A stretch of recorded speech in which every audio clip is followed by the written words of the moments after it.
So, last week at the conclusion of our sermon at home, I identified that we're going to be starting a new series. And as a preface to that, I want us to look at this disconnect that I think is one that we can all readily identify. I want to ask you this question. Who is Jesus? I know that, that might not come as a shocking question to ask, but it is one that I don't think we're as adept at answering that question as we think we are. When Paul was writing to the Colossians, he wanted to make absolutely clear for them who they were now following with their lives. And so in Colossians chapter 1, he lays out this amazing section where he identifies Jesus. He talks about him as the image of the invisible God, that visible presence of God, but without limiting God at all. Meaning he was fully God, even though he was now in a form that humans had never seen before or observed before. It didn't limit who he was. He was the creator.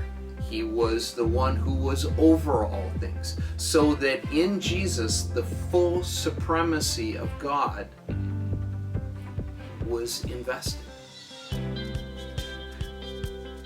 The reason Paul found that to be such an important thing to do was because I think he recognized what is true for all humans.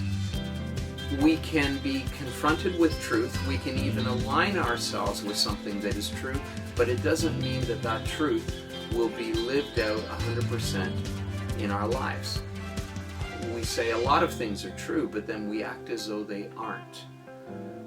When it comes to our faith, when it comes to our following of Jesus Christ, that leaves us open to the criticism of hypocrisy.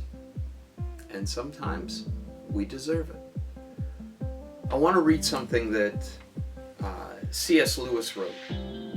He said, "I'm wanting to prevent here anyone from saying the really foolish thing that people often say about Jesus.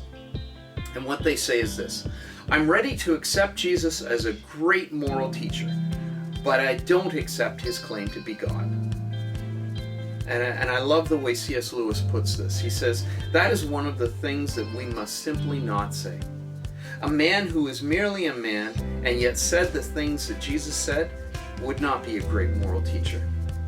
He would either be a lunatic on the level with a man who says he's a poached egg, or else he would be the devil of hell. Wow. Do you see what he did? He said, the guy's either crazy or he is a liar on the highest level. Because if Jesus is not who he says he is, then he's led way too many astray. Jesus said he was God. Don't let anyone tell you differently. And as a result of that, we have to embrace the full implications of it. Do we do that all the time? I'm going to suggest that maybe we don't do it very much of the time. We ask Jesus to be the Savior of our lives. We ask him to be the Lord of our lives.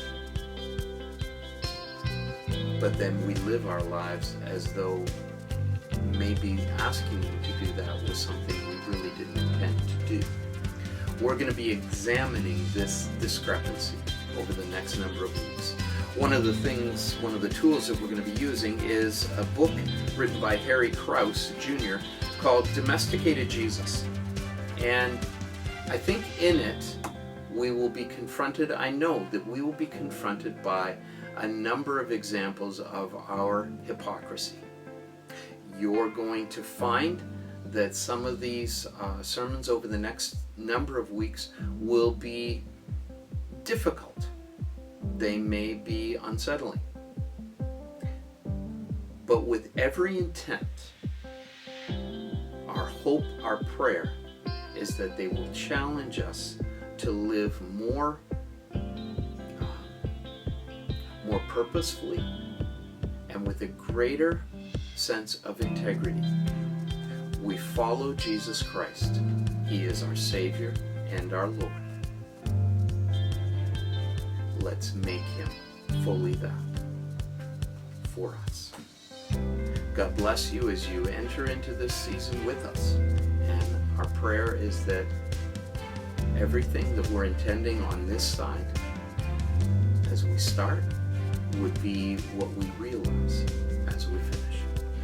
God bless you.